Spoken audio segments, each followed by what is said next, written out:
As you can imagine, I probably hate my life right now. And you're right, because Solo Sikoa lost.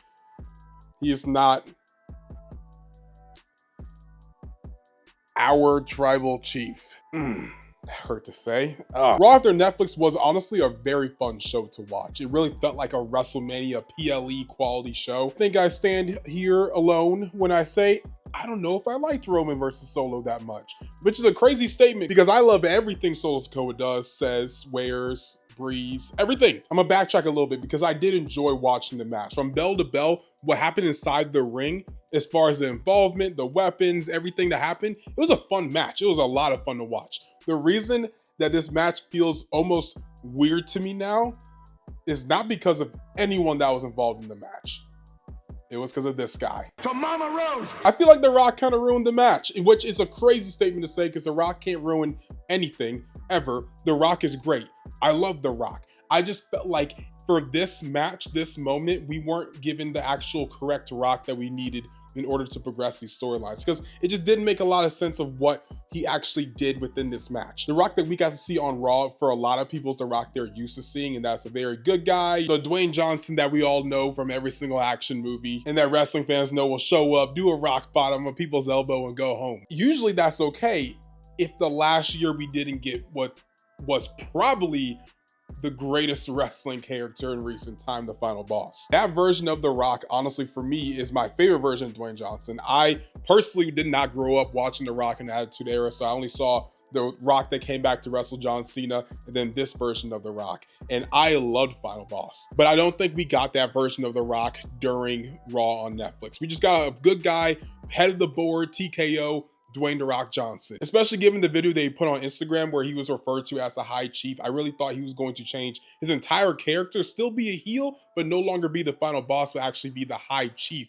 Dwayne The Rock Johnson. I thought it would have been sick. Because then if he leads New Bloodline, The Rock would be at top as the High Chief, Solo could be the tribal chief, and then you have the rest of the guys below. Now, I'm not really that upset that Solo lost this match. I love Solo, but I saw this coming from a country mile. Like, of course, Roman's gonna win it. It makes a lot of sense. That's perfectly okay, honestly. It was a very bloodline kind of match. A lot of dialogue during the match, a lot of fun action, a lot of people getting involved, and a really grandiose finish. It was fun.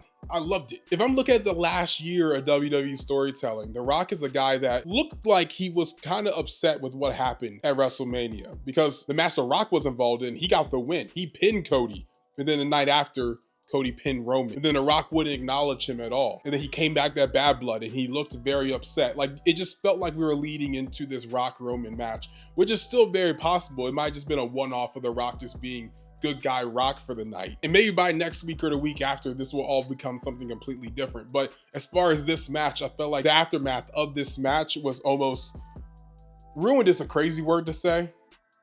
I don't think that's the right word, but I'm gonna use the word ruin just for the simple fact of it's probably in the video title. There are so many more positives of The Rock being a good guy showing up on Monday Night Raw that's live on Netflix for their debut episode, because every person in that arena and every person that watched it knows who The Rock is. Like, you don't need to watch wrestling to know who The Rock is. Something that Michael Cole said on Pat McAfee's show was really interesting, that they had a job to make sure they were introducing these characters to the new wrestling fans that were watching that night, but also not insulting the intelligence of their long-term viewing fans. I felt like, and it's not on Michael Cole or Pat, they did a great job. The yeets, Michael Cole trying to do the yeet was crazy, hilarious. I love Michael Cole. But I felt like The Rock almost ruined what long-term fans enjoyed about WWE and enjoyed about his character especially. There's other little story plots we could throw in there, like Solo said he would actually put the Ulafala on Roman or present him with it. He didn't. That's okay, honestly. Like, that doesn't make the biggest deal in the world. It just really came down to The Rock, because Roman's involvement was great. He did a great job. He felt like a megastar. Solo felt like a guy that you want to hate. They did their jobs perfectly. It just didn't feel like the correct version of The Rock was there for the wrestling fan that watches wrestling every week, which I know is a lot smaller compared to who's watching on Netflix. You know, it's a conflict of interest because, like, either way you look at it, there's positive and negatives on both. For a storyline that's been going on since like 2020, we're entering the 5th year of the Bloodline story. I just feel like we gotta keep certain aspects of it tight. And The Rock coming back and turning heel and joining the Bloodline, and then looking like he has this beef with Roman Reigns, or that could have led to Roman versus Rock, that kind of stuff I feel like we kind of just needed. And it didn't happen. So it was slightly disappointing that The Rock pulled up and he was like Dwayne Johnson and not the final boss or the high chief. That's a lot of negatives. Let me tell you, everything is really positive about this match. There's so many millions upon millions of people that now know who Roman and Solo are. They also got to experience Tama Tonga, who is a crazy son of a gun, and then Jacob Fatu, who is a future megastar. That guy is amazing at everything he does. And during Solo's entrance, Michael Cole perfectly introduced what this kind of match is. He gave a description to Ulafala and really highlighted Samoan culture for people that might be unaware. Not everyone knows a lot about Samoan culture. I'm sure if a lot of us weren't wrestling fans, there's a good amount of people that just wouldn't understand or know anything about Samoan culture besides those guys look big and strong. I usually don't come on the internet and try to say too many negative things because, like, it's The Rock. I love The Rock. Like, please don't take this out of context. I love The Rock. I just felt like TKO bored Rock coming out there when there's so much backstory. I say that to say, what happens next? Because if the rumors are true, if these rumor mills are actually correct, and The Rock isn't going to be at WrestleMania, what does Roman Reigns do? Who does he wrestle? Because a Solo rematch doesn't make sense now. They just had the match. They just had the match for the Ulafala.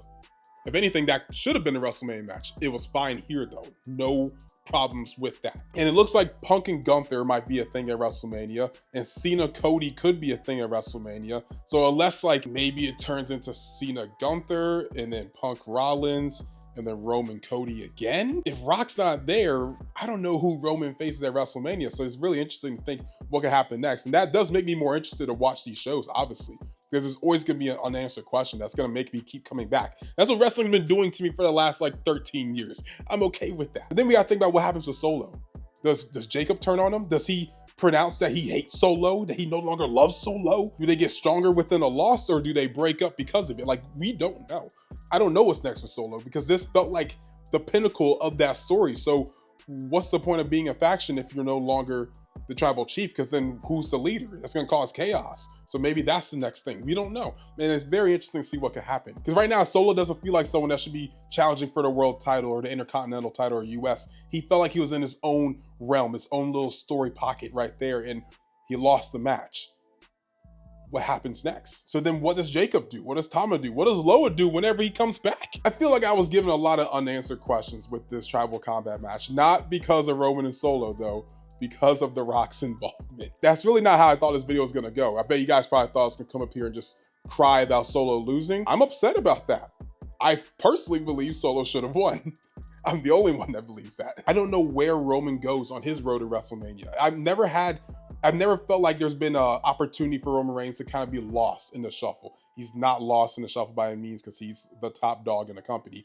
But what does he do if it's not The Rock? Because Cody might be busy, Gunther might be busy. Let me know in the comments down below. What's next for Roman? What's next for Solo? Is The Rock coming back? Is he not? Let me know in the comments down below because I'm just as confused as the next person.